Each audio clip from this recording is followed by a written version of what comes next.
আসসালামু আলাইকুম বন্ধুরা। আজকে আমরা নোয়াখালী চেয়ারম্যান ঘাট হতে নিজুম দ্বীপের উদ্দেশ্যে যাচ্ছি, অর্থাৎ একটা দ্বীপে যাব, দ্বীপে ভ্রমণ করার জন্য। তো আমাদের ফেরিটা অলরেডি ছেড়ে দিয়েছে। দেখেন আস্তে আস্তে এটা কিন্তু এখান থেকে সরে যাচ্ছে, অর্থাৎ ঘাট থেকে দূরে সরে যাচ্ছে।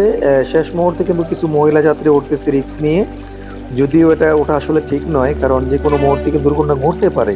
তো যাই হোক, এটা কিন্তু সকাল 8:20-এ ছাড়লো এখন।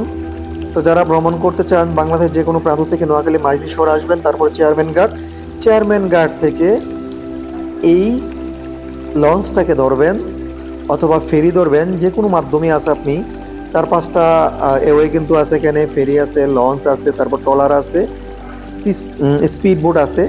এই মাধ্যমে কিন্তু আপনি আসতে পারবেন ইজিভাবে। তো যাই হোক, আমরা এখন ছেড়ে যাচ্ছি চেয়ারম্যান ঘাট থেকে দ্বীপের উদ্দেশ্যে। জার্নি পথ আমাদের সম্ভবত 1.5 ঘন্টা সময় লাগবে। এই যে আস্তে আস্তে কিন্তু দূরে সরে যাচ্ছি আমরা। এক পর্যায়ে আমরা একদম মেঘনা নদীর মাঝখানে চলে যাব। সবার কাছে দোয়া প্রার্থী সহি সালামতের জন্য ভ্রমণটা করতে পারি। যারা আসতে চান তাদের উদ্দেশ্যে বলবো অবশ্যই আসতে পারেন, কোনো সমস্যা নেই। ভাড়াও একদম চিপ রেট।